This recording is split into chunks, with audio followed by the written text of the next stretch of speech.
kemudian juga kolaborasi dengan Natural Language Processing Lab di ISTS dan UI IHES di ITS. Saya juga aktif di komunitas sebagai pengurus dari IAIS juga di Litbang Innov bersama Bu Eli, dan juga saya menginisiasi komunitas Google Developer Group Surabaya sebagai founder dan manajernya. Dan dalam 5 tahun terakhir ini saya juga aktif kolaborasi research berupa paper-paper dengan School of Media Sciences Tokyo University of Technology. Terus pada tahun lalu saya juga tergabung dari 30 developer wanita Asia Tenggara yang diberi kayak hibah atau beasiswa untuk join ke Google Women Developer Academy.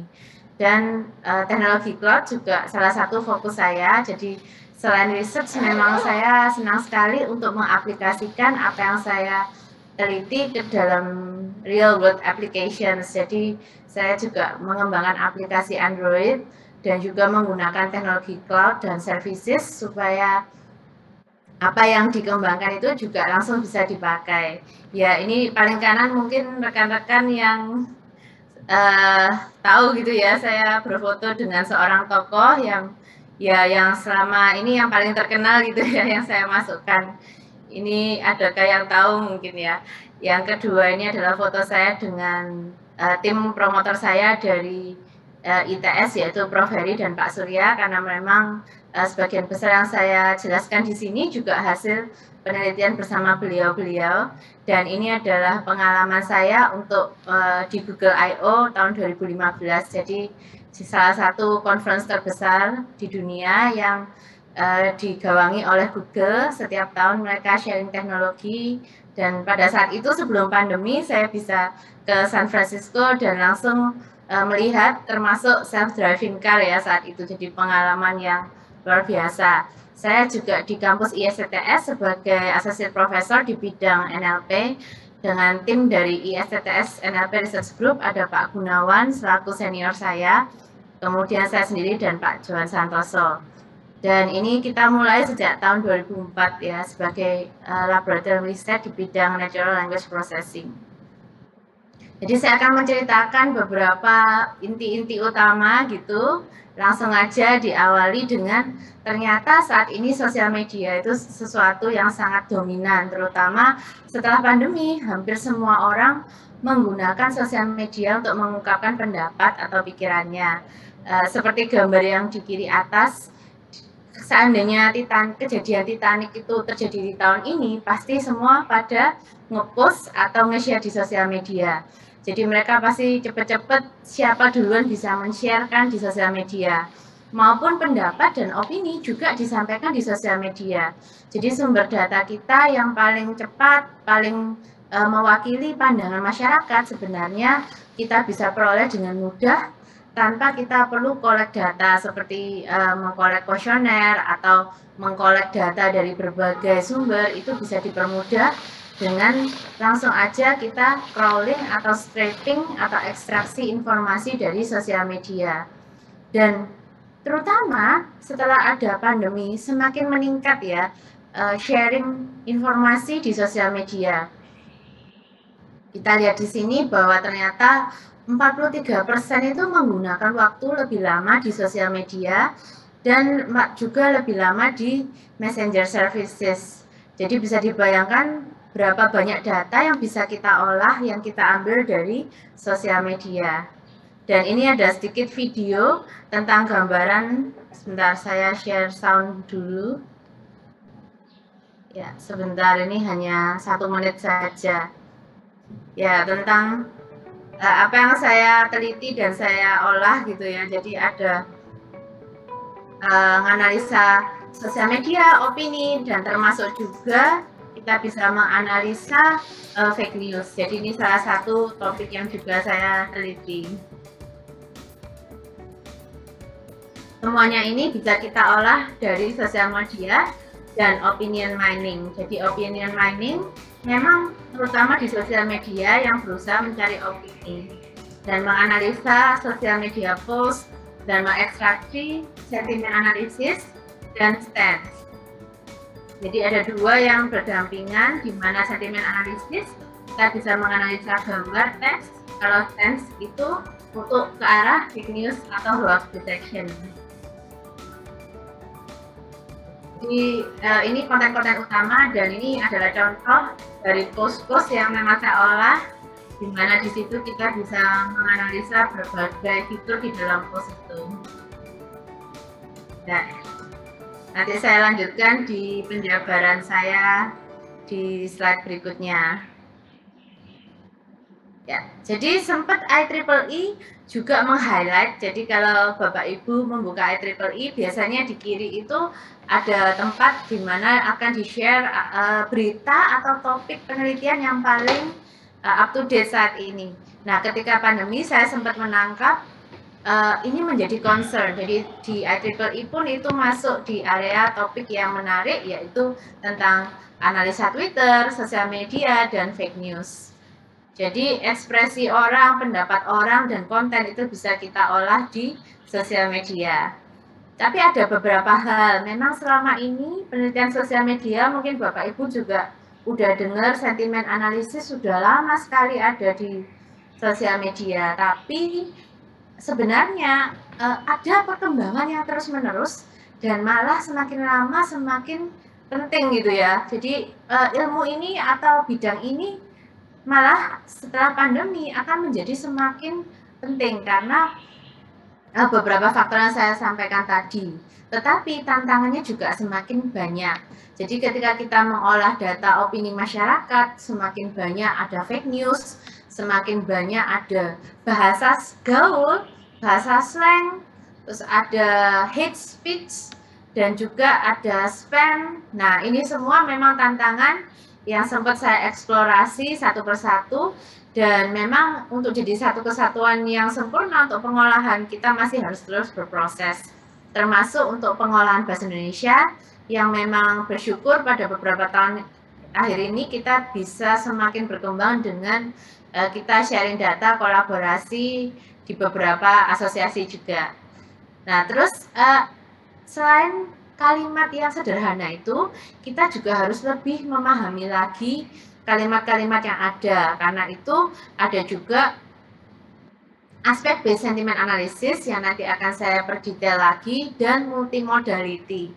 Jadi ini yang bisa kita lakukan ke depan, yang saya ingin sharing aja ke teman-teman supaya bisa, oh iya ya ternyata eksplorasi di sini bisa kita lakukan.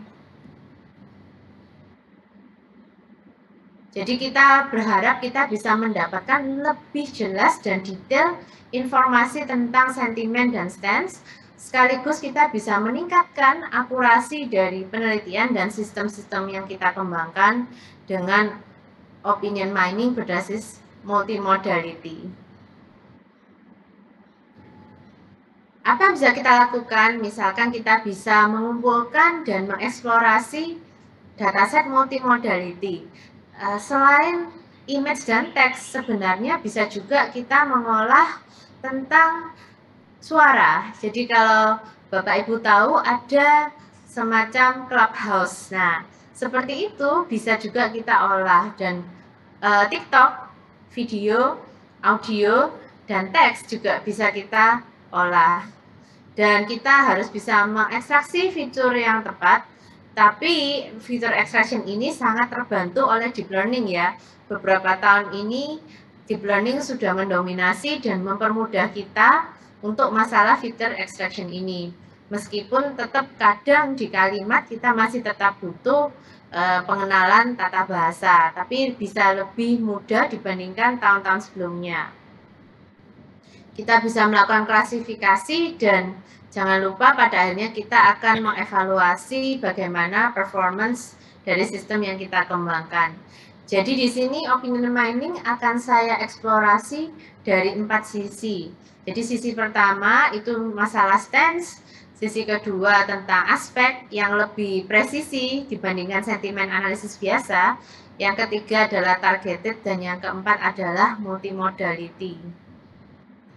Jadi stance ini sudah sempat saya publikasikan dan Bapak Ibu bisa membaca juga, di mana ini adalah dasar dari pengolahan fake news. Tapi fake news ini memang butuh kayak usaha yang cukup ini ya, kompleks, karena di Indonesia ini memang fake news bertebaran dengan sangat cepat, dan saya terus berusaha juga mengolah data-data ini. Memang sudah ada pemodelan yang baik, tetapi variannya banyak. Nanti di akhir juga akan saya singgung sedikit. Tapi yang pasti kita bisa menggunakan crowd wisdom gitu ya. Ketika ada klaim, kita bisa eksplorasi dan kita bisa analisa dari web-web yang kita anggap bereputasi, yang bisa kita percaya. Apakah web-web tersebut mendukung, menentang, atau hanya mengulangi apa yang dinyatakan. Nah, ada juga fitur-fitur yang harus kita olah. Jadi, yang pasti teks ini ada banyak variannya, ada kata-kata yang tidak baku, ada singkatan, itu harus kita vektorkan, kita olah dan masukkan ke model deep learning. Nah, untuk model deep learning ada yang recurrent, ada yang convolutional. Tentunya teman-teman sudah pernah tahu ya. Nah, di sini untuk percobaan yang kali ini yang saya sempat eksplorasi dan sharingkan ini, kita melakukan sentence embedding dan kita concat dengan fitur-fitur lain sebelum kita klasifikasi apakah sumber berita itu menentang atau setuju dengan klaim yang diajukan. Jadi setelah kita tahu, kita bisa menganalisa pada akhirnya itu lebih banyak berita yang mendukung atau lebih banyak berita yang menentang klaim yang diberikan, supaya kita bisa memutuskan apakah itu fake news atau tidak. Lalu ada juga dataset yang saya bangun di sini untuk memodelkan deteksi stance yang saya lakukan. Selanjutnya adalah untuk aspek base. Jadi yang aspek base ini kita bisa menganalisa lebih detail lagi dari kalimat-kalimat yang ada di sosial media. Kita bisa ambil entity, siapa aja yang ada di dalam kalimat itu, bisa menggunakan name entity recognition juga untuk mengotomatisasi deteksi entity-nya, terus aspeknya dan sentimennya. Mengapa kita memerlukan hal ini? Nah, pada saat awal-awal pandemi ini saya juga mengeksplorasi review-review rumah sakit supaya saya bisa tahu gambaran bagaimana layanan rumah sakit, sehingga selain informasi tentang rumah sakit terdekat, dokter terdekat, terus penanganan misalnya COVID, kita juga bisa menganalisa bagaimana tingkat atau layanan dari rumah sakit itu menurut pandangan masyarakat. Nah, di dalam kalimat itu terkadang orang mereview itu banyak kalimat, dan juga terkadang kalau sentimen analisis yang biasa itu hanya mengambil intinya seluruh kalimat itu positif atau negatif, padahal di dalamnya itu ada beberapa aspek. Jadi saya gambarkan di sini, misalkan ya, nah ini ya, ini misalnya the doctor at ini inisial rumah sakit ya, was caring and helpful, but the whole hospital was so dirty. Jadi dalam satu kalimat ternyata ada sisi positif, yaitu dokternya sangat baik, tetapi kondisi kebersihan itu tidak baik. Nah, dalam satu kalimat itu ternyata ada berbagai aspek yang perlu kita analisa. Saya waktu itu memanfaatkan gated recurrent unit sebagai pengembangan. Dan akhirnya saya juga menganalisa masalah typo atau bahasa singkatan-singkatan yang kurang formal itu juga bisa ditangani dengan karakter embedding dan multi-level attention. Jadi mungkin Bapak Ibu juga sudah berpikir sebenarnya approach saat ini kan bisa dengan transformers. Nah, nanti ke belakang saya juga akan sharingkan. Tetapi yang pasti di dalam transformer ini memang asal muasalnya itu ada attention. Jadi sedikit tentang attention, di mana dalam satu kalimat itu akan ada banyak kata-kata. Bahkan review yang saya ekstraksi itu memang sih biasanya itu yang negatif ya. Itu panjang sekali curhatnya. Nah, ketika kita punya kalimat yang panjang itu, kita harus bisa fokus pada bagian yang penting. Nah, kalau di bidang image juga ada attention kan, di teks juga ada. Nah, di teks ini kita ambil kata-kata yang memang dominan yang bisa menggambarkan apa yang akan jadi fokus di kalimat. Jadi contoh di sini adalah hasil bobot attention, di mana ketika kita membahas nurse, maka dia akan tinggi skornya. Tapi kata-kata hubung, itu dia akan rendah skor attention-nya. Ya, ini sedikit sharing bagaimana dengan model kita bisa melaporkan peningkatan dari hasil kita. Lalu saya juga sempat coba di beberapa dataset untuk mengetahui perbandingan misalkan karakter sentik LSTM dengan model kita. Yang untuk bahasa Indonesia memang yang karakter sentik ini belum bisa karena ini belum dikembangkan untuk bahasa Indonesia untuk yang sentik ini. Jadi ini dari penelitian dari kampus NUS yang sentik dan memang itu juga bisa dieksplorasi ya Bapak Ibu untuk bahasa Indonesia. Sedikit sharing untuk yang bahasa Inggris, ya ada beberapa perubahan gitu ya, before dan after COVID. Ternyata before COVID positifnya yang biru dan negatifnya yang orange. Nah, setelah COVID yang saya gambarkan dengan diagram garis ini. Jadi ada sedikit perbedaan, ya terutama yang tampak adalah waiting time ya. Jadi memang setelah COVID itu memang lebih banyak negatif tentang waiting time. Nah, yang selanjutnya, yang sekarang memang lebih ngetren adalah multimodality. Jadi kita bisa mengolah tidak hanya teks, tapi juga gambar dan bahkan audio. Jadi ada beberapa hal yang bisa kita olah bersamaan dan kita melakukan fusion terhadap data yang ada. Misalkan image dan teks dan konsep. Nah, konsep ini memang lebih detail lagi, lebih istilahnya fine grain lagi. Misalkan pada gambar ini bisa diperoleh informasi anak-anak yang berwajah aneh karena memang ekspresinya kan agak funny gitu ya. Terus ada yang laughing yang kanan. Terus mungkin dari style bajunya mereka bisa mendetek ini yang artis. Jadi konsep bisa diekstraksi, teks dan image juga bisa diekstraksi dan akhirnya diolah. Jadi dari sosial media post saya bisa mengolah 3 yaitu image tag dan konsep itu dan melakukan sentiment analysis maupun stance classification terhadap data itu untuk mendapatkan hasil yang lebih baik. Jadi saya sempat kolaborasi, ini salah satu senior yang di Tokyo University of Technology di mana kita bertemu untuk di conference yang diselenggarakan oleh beliau sebagai chairnya. Juga kita bisa memfusionkan, jadi saya klasifikasi teks dengan DCNN, lalu saya juga klasifikasi image dengan DCNN, dan hasilnya saya fusionkan, dan bisa diperoleh akurasi yang lebih baik ketika dilakukan fusion.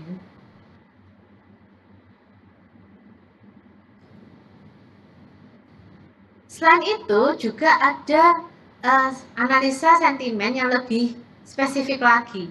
Jadi beberapa bidang ilmu menyatakan emotion ini beda dengan sentimen, tapi ada juga yang mengatakan emotion ini sebenarnya bentuk lebih detail dari sentimen. Atau di bidang opinion mining, memang emotion dan sentimen ini bagian dari opinion mining. Nah, task untuk mendeteksi emotion ini lebih detail lagi, lebih kompleks lagi. Dan kita bisa memanfaatkan BERT, terutama di Indonesia ada juga IndoBERT yang merupakan hasil karya yang bisa dicari gitu ya, di papernya banyak dan webnya juga ada. Nah, BERT ini memanfaatkan transformers untuk mengolah lebih baik lagi dari berbagai pengolahan bahasa, bisa summarization, bisa sentiment analysis, bisa emotion analisis, dan saya sempat mencoba yang emotion analysis. Jadi ada berbagai pemanfaatan yang juga Bapak Ibu yang bisa menggunakannya ketika penelitian ke depan. Jadi dari data yang ada, saya menggunakan transformer model ini, yaitu BERT, dan saya klasifikasikan untuk fine tuningnya. Berlanjut ke stance juga tentang multimodality. Nah, untuk multimodality ada juga penelitian dari pusat studi NLP yang di kampus, di mana di sini stance yang berlanjut ke fake detection juga bisa dilakukan dengan pengolahan multimodality, yaitu image dan teks. Jadi ada real news example dan ada juga fake news example. Nah, dengan memanfaatkan transformer, kita juga bisa mengolah image dan teks, lalu menggunakan clip encoder ini, dan pada akhirnya akan diffusion antara hasil dari image dan hasil dari teks menjadi final fusion, dan kita bisa melakukan klasifikasi juga. Jadi eksplorasi ini juga bisa kita lakukan, dan kedepannya tidak hanya untuk fake news, bahkan tadi emotion classification bisa, sentiment analysis bisa, dan yang memang paling hot saat ini yaitu fake news detection ini.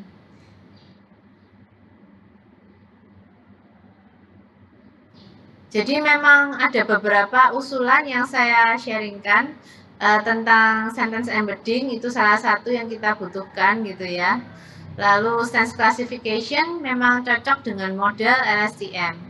Nah, kalau multimodal, karena kita mengolah data image dan teks, kita bisa memanfaatkan ensemble atau langsung fusion seperti tadi dengan model transformer, atau kita juga bisa melakukan fusion dengan langsung menggunakan clip ya tadi. Nah, itu kita juga bisa menggunakannya karena dia mengambil korelasi juga antara image dan teks.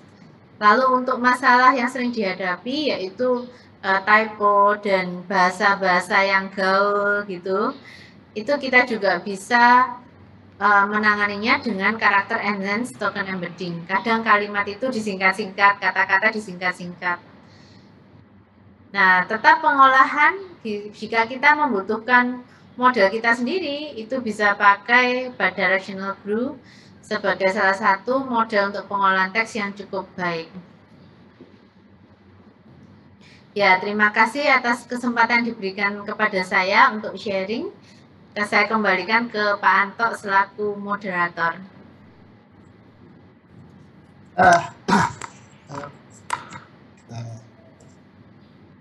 Baik, terima kasih Bu Esther atas paparannya, menarik sekali, banyak hal yang baru yang saya pahami dari paparan Ibu. Baik, saya buka dulu kesempatan kepada rekan-rekan. Siapa yang ingin bertanya secara langsung mungkin bisa ini ya, beri kode. Apakah ada yang ingin bertanya secara langsung? Belum ada ya? Sebentar. Oke, belum ada yang bertanya secara langsung. Mungkin kita mulai dari pertanyaan, Bu. Saya tertarik untuk mendapatkan penjelasan mengenai ini ya, Bu ya, multimodality. Jadi kita melakukan ekstraksi informasi dari teks dan ya dari image, Bu. Nah, ini apakah bisa diberikan contoh, misalnya kasusnya seperti apa supaya kita bisa memahami? Karena saya tidak tahu ya, barangkali dengan teks saja sudah cukup atau dengan image saja sudah cukup. Apakah dengan menggabungkan itu ada suatu knowledge baru yang kita peroleh? Terima kasih. Iya Pak, terima kasih atas pertanyaannya. Saya coba sharingkan sedikit lebih detail gitu ya tentang tadi, soalnya memang kayak rangkuman. Iya ya, mungkin. Oke.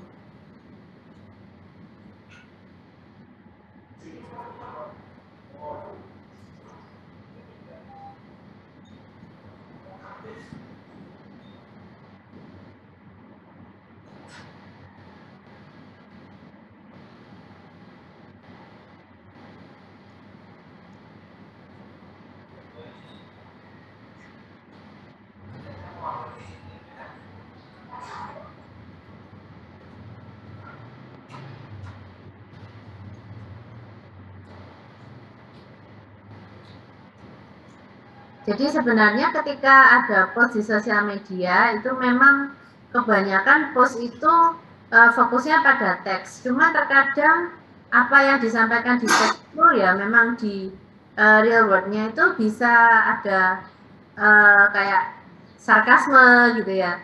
Terus terkadang apa yang tercantum di teksnya itu terlalu singkat, jadi tidak menggambarkan seluruh pemikiran dari pengguna, sehingga kita perlu mengolah teks dan image itu bersamaan supaya bisa mendapatkan informasi yang lebih akurat.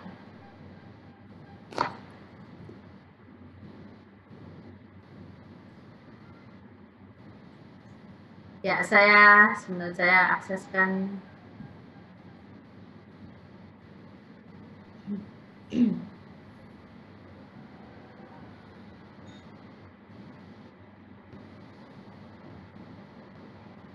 Mungkin yang contoh video tadi aja langsung. Iya, iya. Dari image atau video itu apa saja yang mungkin kita peroleh, informasi apa, kemudian teksnya seperti apa, apakah keduanya, bagaimana kedua informasi itu digabungkan, itu yang saya tertarik mengetahuinya, Bu.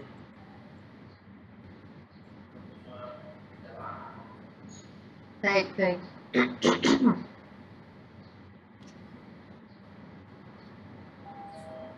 Jadi mungkin dari screenshot yang di video ini dulu ya.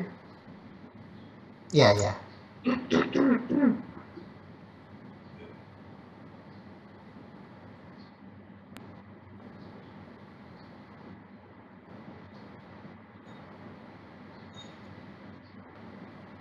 Ya ini tadi, jadi ketika di dalam post, misalnya di sini sebenarnya kalau kita lihat di gambar ya, di gambar ini tujuan dia ngepost itu adalah membela salah satu grup ya. Kebetulan karena untuk contoh aplikasi jadi pakai contoh K-pop gitu ya. Nah, di sini ada persaingan antar grup. Dan kalau kita lihat gambarnya, itu terkadang gambarnya ini nggak mencerminkan sentimen, tapi di dalam teksnya itu tercermin gitu. Jadi gambar dan teks itu perlu saling melengkapi. Nah, satu lagi mungkin bisa jadi contoh paper, sebentar saya bukakan.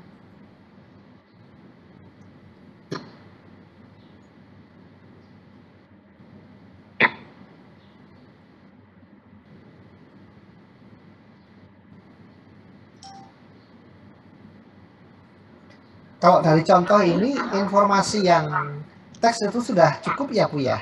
Iya. Dari image-nya mungkin kurang ada informasi yang dapat kita tarik gitu ya?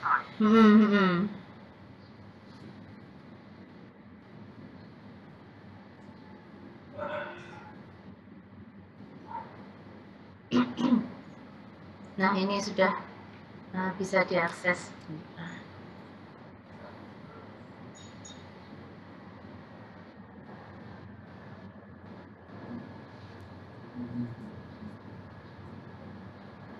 Nah, ini yang misalnya di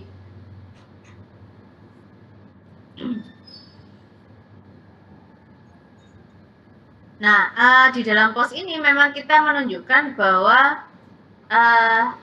ekspresi dua orang ini sebenarnya di dalam gambar itu intinya tidak terlalu mencerminkan apa yang digambarkan. Misalkan di sini ada wajah yang tersenyum, ada wajah yang agak tidak senang gitu ya. Nah, ini ada wajah yang tertawa atau kayak mengomentari. Nah, di atas gambar itu gambarnya ini ya paper ya, Bu ya? Iya betul. Oh, paper ya, baik. Iya. Nah, sedangkan di dalam teksnya ini memang kesannya itu ada negativity gitu ya. Jadi kalau di gambar yang atas ini tentang football. Nah, di football ini digambarkan bahwa ada sebenarnya aktivitas yang ini mungkin terpotong ya footballnya. Iya. Ini. Ini belum terlihat gambarnya. Oh, sebentar. Cuma editorial staff ya. Oh, sebentar. Kok ini ya? Nah, Atau ini saya benar share ya? desktop ya? Ini sudah Ya, tampak. ya. Saya share desktop langsung mungkin ya ini. Oh, sudah tampak ya yang Ya. bola ini ya.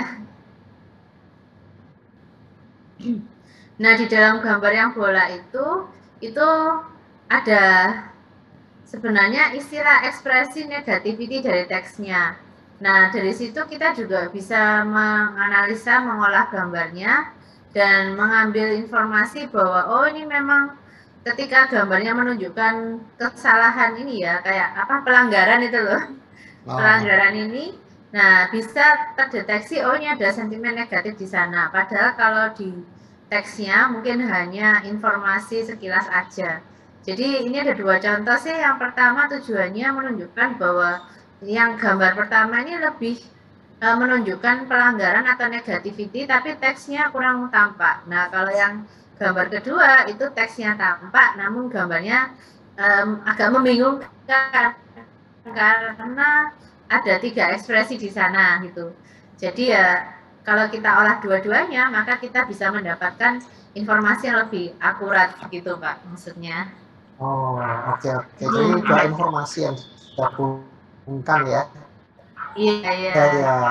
Yang menarik ini karena kadang-kadang gambarnya dengan teks saja sudah cukup. Sedangkan gambarnya tidak punya informasi lebih, atau sebaliknya gitu ya, teksnya tidak terlalu lengkap, gambarnya yang lebih, atau mungkin kedua-duanya tidak nyambung atau nyambung ya. Ada macam-macam kondisi ya Bu ya. Mungkin perlu intelligence system untuk bagaimana menggabungkan dua informasi itu gitu ya Bu ya. Ya. Jadi ini contoh aja sih. Jadi kita perlu mengolah keduanya, dan memang ya ada sedikit tantangan di sini sih karena image-nya ini agak kesulitan. Image itu memang lebih menantang untuk sentimen analisis daripada teks. Namun ya memang perkembangannya banyak orang mengungkapkan opininya lewat memes itu ya, atau gambar-gambar, atau kayak dia menceritakan di narasinya tentang pandangan dia tentang sebuah produk atau tokoh, tapi dia tidak nulis apa-apa, tapi dari gambar aja dia ungkapkan opininya seperti itu. Nah, ini kita bisa lebih baik lagi mengolah opini dengan dua sisi ini gitu. Menarik. Ya. Menarik Bu. Baik, mungkin berikutnya ada pertanyaan ini yang sudah masuk. Kita mulai dulu dengan ini Pak Surya Sumpeno ya, yang sudah ini ya, mungkin kita mulai dari yang lewat ini langsung ya. Pak Surya, silakan Pak Surya. Ya, terima kasih Anto Kensi, Pak Anto ya. Selamat Bu Esther ya, ini sudah tampil dengan menyajikan riset yang perkembangannya sangat luar biasa, menarik sekali ya. Pertanyaannya sebenarnya banyak, tapi kita berikan kesempatan luas-luasnya kepada teman-teman untuk berpartisipasi, dan mudah-mudahan lab di STTS maju terus ya Bu ya. Iya. Saya mungkin ini juga mewakili atau sebagian dari pertanyaan, yaitu kan begini. Di dalam kita mengenal bahwa ada yang namanya short text atau short video ya, short video. Lalu kemudian ada perkembangan baru di mana Instagram itu kemudian memungkinkan bahwa videonya itu lebih panjang ya. Lalu Twitter itu juga boleh panjang ini tweetnya sekarang. Ya. Kita juga tahu bahwa Facebook itu dulunya juga status itu sedikit sekali, sekarang lebih panjang dan dilengkapi dengan reel ya. Sekarang pakai video dan meme dan segala macam. Artinya pengolahan seperti itu akan menjadi tantangan ke depan. Nah, tanya saya adalah begini, apakah Ibu pernah mencoba, kan begini, sering sekali kita generasi terutama generasi baru ya, itu dia menyajikan yang eye catchy atau ear catchy yang pendek, yang itu merupakan ringkasan dari yang lebih panjang. Ya, jadi itu adalah sebuah inti gitu ya. Nah, apakah ada perbedaan tertentu atau Bu Esther pernah meriset atau memperhatikan fenomena ini? Yang kecil itu sebenarnya sudah memuat inti, tetapi ada aspek-aspek lain yang stance atau attention yang ternyata kita perlu juga cermati di dalam yang lebih panjang gitu. Mungkin itu ada pendapat Bu. Terima kasih.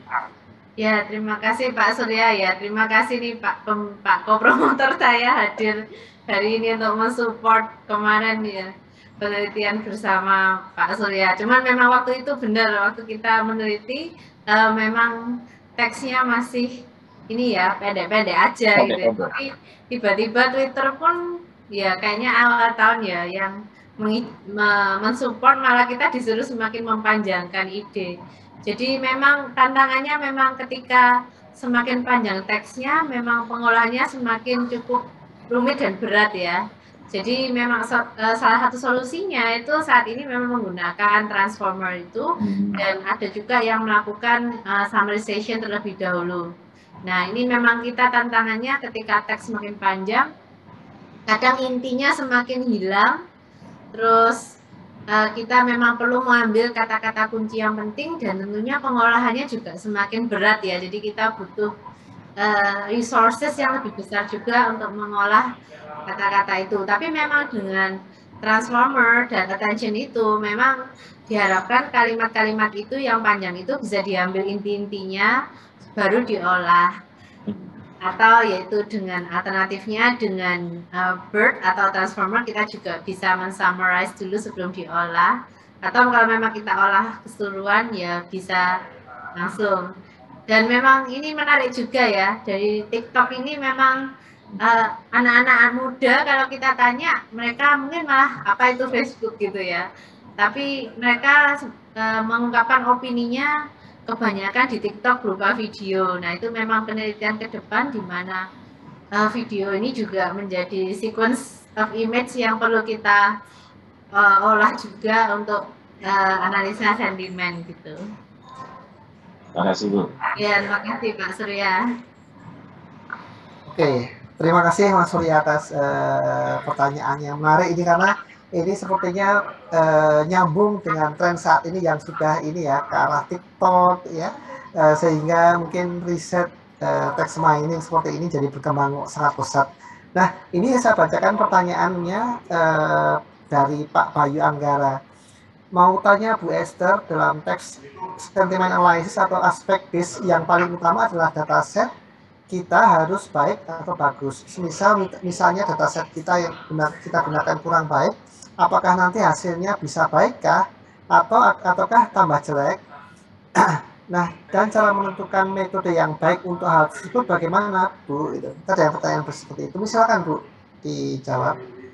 Ya, terima kasih pertanyaannya dari Pak Bayu. Jadi memang ya itu salah satu tantangannya memang dataset yang baik ya.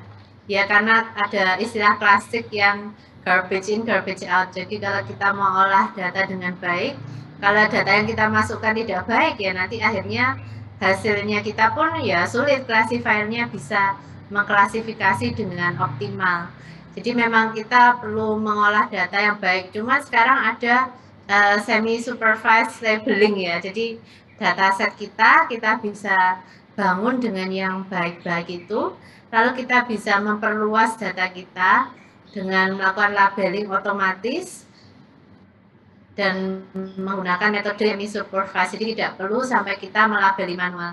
Apalagi memang sekarang ya, kita ketika mengolah model deep learning dengan data yang semakin banyak, itu memang lebih bagus biasanya hasil modelnya. Ya, kita bisa mencoba itu tadi Pak, semi supervised labeling kayak gitu. Bisa dicari paper-papernya dari pusat studi juga ada. Oke. Itu Pak.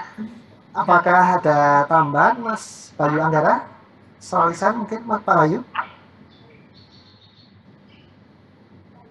Oke, sepertinya tidak ada respon. Baik, terima kasih Bu Esther. Berikutnya pertanyaan dari Bu Eli. Bu Esther, bagaimana menangani klasifikasi data teks postingan di sosial media jika kalimat yang diunggah menggunakan majas irono atau satir ya? Karena sebagian besar data tipe ini sering jadi data yang misclassifications. Apakah ada metode tertentu? Silakan Bu. Ya, jadi memang itu tantangan sarkasme ya. Jadi ketika kita punya data di sosial media itu sering juga ada yang nyinyir ya istilahnya. Nah, itu memang butuh juga preprocessing ya sebelum kita benar-benar klasifikasi. Pada akhirnya memang kita kalau bisa kan membuang yang spam, membuang yang hate speech karena sebenarnya itu juga nggak mewakili pandangan umum yang sesuai. Terus kita juga harus menangani sarkasme. Nah, ketika ada sarkasme, memang kita harus ini juga sih menggunakan dataset untuk pola-pola kalimat yang sarkas. Jadi itu juga sebaiknya dilakukan sebelum kita benar-benar mau melakukan klasifikasi. Nah, sarkasme memang ya dari pola kalimat sequence word-nya itu ada semantik juga, jadi pemahaman yang harus lebih akurat. Tapi juga saya sempat eksplorasi, karena terakhir saya masih eksplorasinya di hate speech ya, tapi mestinya untuk masalah sarkasme itu juga ada dengan menggunakan transformer. Jadi saya pastikan judulnya. Nah, ada ini Bapak Ibu juga bisa eksplorasi nanti ya di grupnya ACL ada berbagai pendekatan transformer juga untuk ironi dan sarcasm, yaitu memang di pengolahan teks maupun gambar saat ini sangat terbantu oleh transformers. Jadi ya mungkin Bapak Ibu bisa mencoba juga untuk pendekatan transformers untuk deteksi sarkasme seperti itu. Terima kasih Pak Anto. Nah, oke, terima kasih Bu. Berikutnya ada pertanyaan ini dari Bu Eli juga. Pertanyaan lanjutan atas jawaban atas pertanyaan Pak Surya. Bagaimana caranya mengambil inti teks dari postingan yang panjang? Mohon tidak dijawab manual gitu ya. Iya, jadi ada berbagai cara untuk summarization ya. Jadi mungkin ya sebenarnya kita mau ambil key point dari artikel atau karya yang panjang, ya kita bisa juga menggunakan teknik summarization. Nah, summarization kalau dulu mungkin pakai LDA gitu. Nah, sekarang juga sama solusinya ya, pakai transformer approach ya. Jadi itu juga sama. Jadi karena memang sangat match dengan attention. Jadi attention kan mengambil inti-inti di dalam kalimat ya. Jadi dia bisa memboboti bagian mana yang sangat perlu diperhatikan dalam pengolahan teks. Ya, dengan transformer approach juga diharapkan bisa menjadi solusi untuk mengambil inti dari teks itu tadi, Bu. Baik, terima kasih Bu atas masukannya. Ada lagi mungkin pertanyaan dari rekan-rekan yang lain? Silahkan bertanya secara langsung atau terus. Oh iya, tadi ada tambahan juga saya teringat. Ya, bisa. Bisa juga aspek attraction ya. Jadi yang tadi aspek base itu selain kita ngambil attention-nya juga untuk kalimat mengambil yang penting-penting selain mungkin tadi kayak kalau sentimen berarti kan kita perlu attention-nya di pandangan positif negatif. Nah, aspeknya juga bisa kita ekstraksi juga kayak gitu. Jadi aspek yang sedang dibahas itu apa itu juga bisa kita ambil dulu sebelum kita olah ke modelnya nanti. Oke. Baik, terima kasih Bu atas jawabannya. Ini ada pertanyaan dari Bu Yuliasmi ya. Bu Esther, bagaimana jika dari posting status media atau teks itu mengandung multibahasa, bahasa daerah, bahasa Inggris, bahasa gaul dan sebagainya, jika dibaca oleh manusia itu menguatkan maksud yang ingin disampaikan, tapi jika diolah oleh machine learning atau deep learning, apakah harus diterjemahkan dulu ke satu bahasa yang dipilih atau kita hilangkan atau kita buang? Pertimbangannya bagaimana gitu? Silakan Bu. Ya, sempat saya share yang tadi yang fake clip yang memanfaatkan Clip ya, itu juga pendekatan transformer approach untuk deteksi fake news. Nah, itu dia juga bisa mix language. Jadi memang pada waktu dulu, ya saya juga awal masih ingat ya, ketika kita mau mengolah teks bahasa Indonesia, kadang untuk membentuk datasetnya itu kan berat. Jadi caranya kita terjemahkan dataset yang bahasa Inggris itu ke bahasa Indonesia, baru kita olah. Tapi sekarang sudah bisa mix language itu tadi. Jadi menggunakan transformer juga bisa, Bu.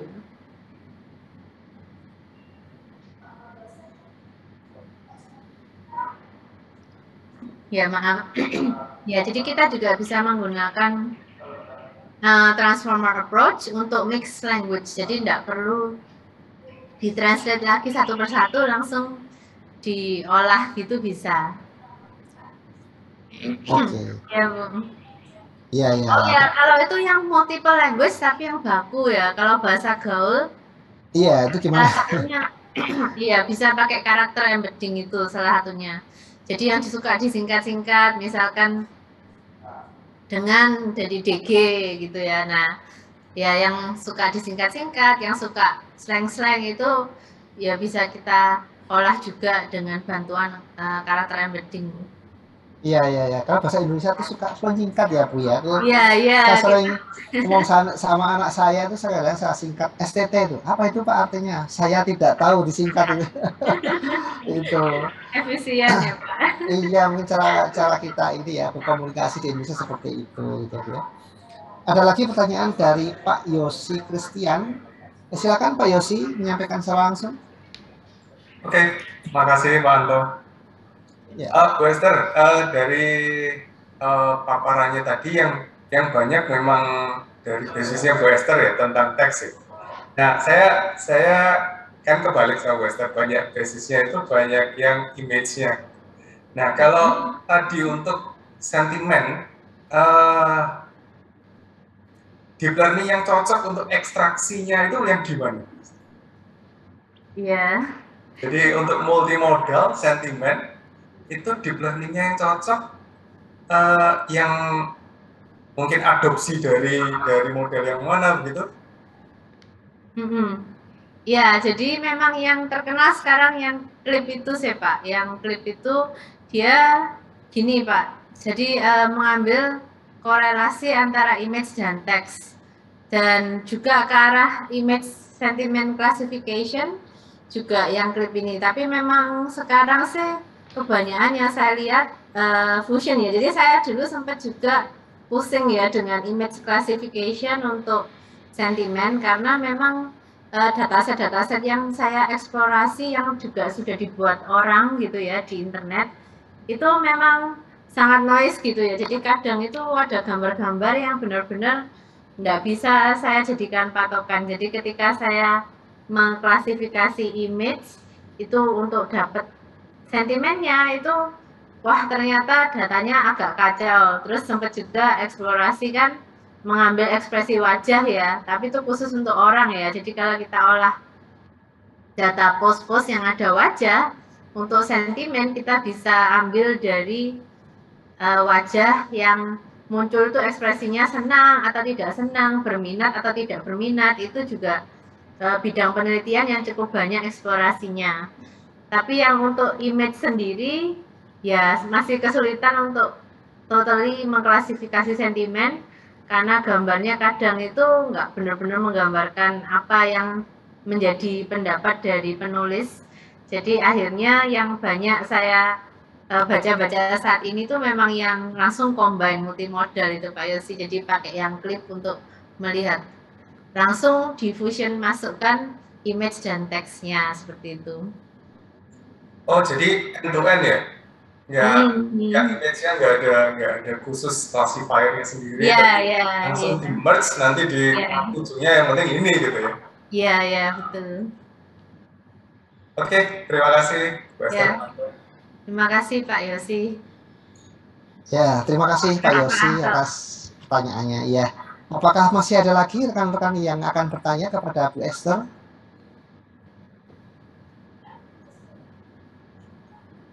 Bu Esther, mungkin satu pertanyaan, saya masih tertarik dengan ya multimodal ya Bu ya. ini kalau kita belajar mengenai yang tadi multimodal tadi, menggabungkan antara teks dengan gambar itu, apakah bisa dituliskan ini Bu, sumber dataset yang bisa dipakai untuk pelatihan lah, katakanlah seperti itu. Oh iya ya Pak. Saya sharingkan gitu ya Pak. Iya. Iya. Mungkin bisa dituliskan di chatting boxnya di sini ya Bu ya. Iya. Oke Pak. Saya sendiri ini sih juga ada datasetnya tapi belum saya publish. Mungkin kalau kedepannya sudah saya bisa sharingkan. Oh bagus tuh Bu. Iya. Kemarin memang pakai dataset MVSA sama T4SA namanya. Bentar saya sharingkan.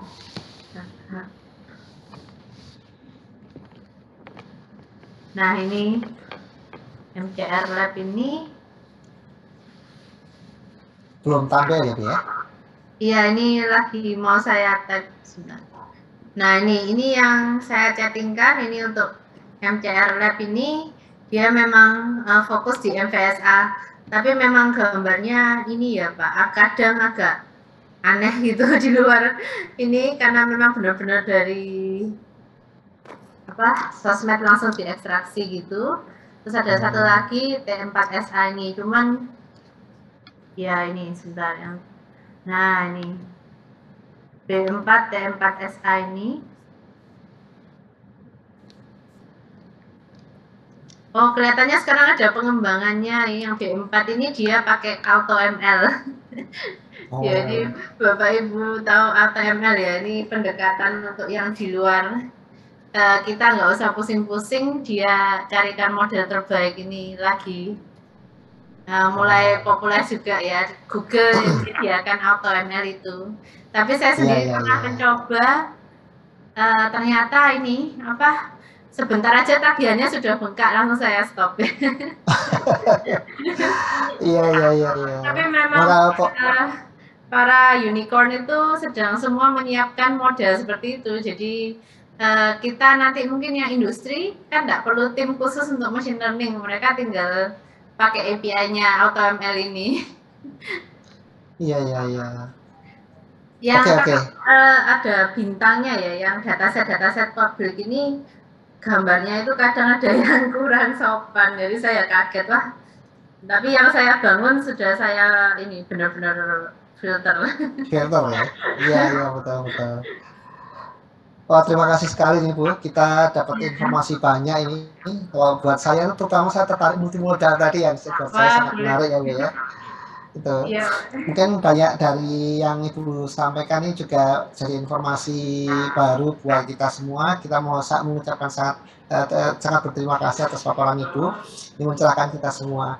Semoga nanti riset ini dapat terus berlanjut dan bisa menjalin kolaborasi dengan kita ya Bu ya, dengan rekan-rekan yang ada di sini. Mungkin sebagai awal kita untuk mensosialisasikan riset kita kepada komunitas yang lebih luas di INAPR, INACL, di AIS maupun di UNESA, UNPAD dan lain sebagainya, komunitas di Indonesia.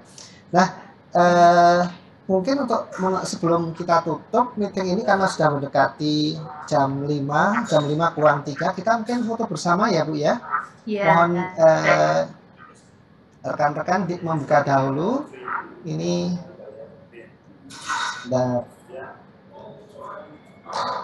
saya foto.